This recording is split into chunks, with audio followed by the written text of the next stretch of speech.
kita susah, gimana cara kita keluar dari kesulitan itu.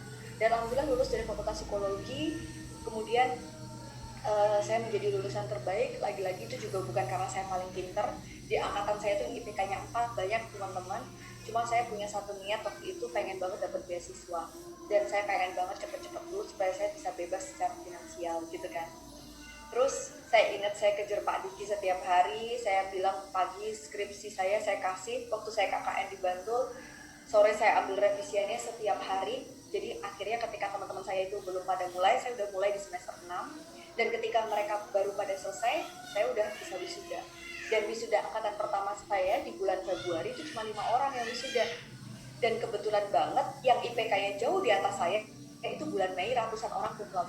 Nah, bulan Februari itu cuma satu-satu yang mengubah si analis saya ini doang gitu. Kalau saya telat yudisium, saya lulus bulan Mei, saya nggak akan jadi lulusan terbaik sebenarnya teman-teman. Jadi poinnya apa ya? You don't have to be the smartest person in the class, but you have to be the most hard worker. Penting banget untuk menanamkan mentality untuk menjadi pekerja keras dan mental yang never give up gitu. Never give up mentality ini harus kalian punya. Kenapa? Karena pada akhirnya setelah saya jadi psikolog, ya kita harus never give up mentality itu harus ada setiap bangun pagi.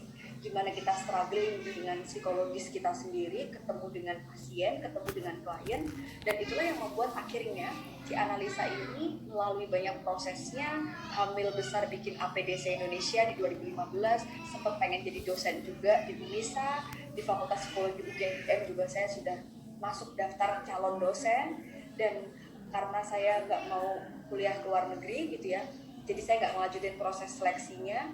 Dan akhirnya kenapa saya nggak mau kuliah ke luar negeri, karena saat itu saya dinikahi oleh suami saya. Jadi banyak pertimbangan kalau sudah menikah. Saya juga pengen cerita ke kalian, kalau kebanyakan di sini perempuan, jadi kalau kalian memang ingin menetapkan prioritas dalam hidup, memang semuanya butuh pilihan ya, masing-masing plus minus. Ketika kamu mau all out di salah satu, harus ada salah satu yang dikorbankan. Meskipun kelihatannya sepertinya analisa ini balance ya gitu, padahal enggak. Banyak kesempatan yang dia tinggalkan kok untuk bisa memenuhi peran dia sebagai istri dan ibu, dan banyak juga kesempatan sebagai ibu yang bisa all out untuk anaknya dia tinggalkan karena dia harus bekerja. Jadi kayaknya kalau bicara tentang work life balance itu menurut saya ilusi belaka ya. Yang ada itu adalah trying untuk balance, tapi kalau benar-benar balance itu kayak menurut saya susah. Nah, singkat cerita yang pengen saya sampaikan adalah ternyata ketika saya bikin APDC Indonesia hari ini, saya pengen kasih tahu ke kalian, saya tadi sempat ngambil psikologi klinis, pendidikan, dan sosial. Jadi kalau di psikologi itu ada apa aja sih? Klinis, pendidikan, dan industri organisasi ya. Terus ada juga sosial dan perkembangan. Tapi kalau di Mapro UGM sendiri itu cuma ada 3, klinis, pendidikan, sama bio. Tapi kalau di kampus-kampus lain saya lihat itu ada yang perkembangan, UI ada yang perkembangan, sosial juga ada. Jadi sebenarnya kalian lihat nih cabang ilmunya itu ada beberapa, tapi kalian memilihnya mau yang mana. Si analisa ini pernah di pendidikan, analisa ini pernah belajar bio, pernah di perkembangan, sosial juga. Yang memutuskan klinis gimana ceritanya gitu. Tadi ketika saya jadi pasien, kakak kelas saya butuh praktikum, saya jatuh cinta sama ilmu klinis.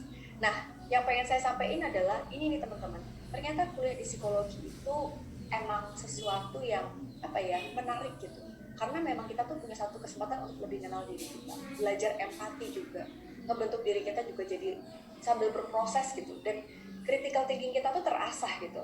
Terus selama ada manusia di situ ada peluang kita, tapi kuncinya harus kreatif. Dan sebelum kita mengenal orang lain, ya kita harus mengenali diri kita sendiri.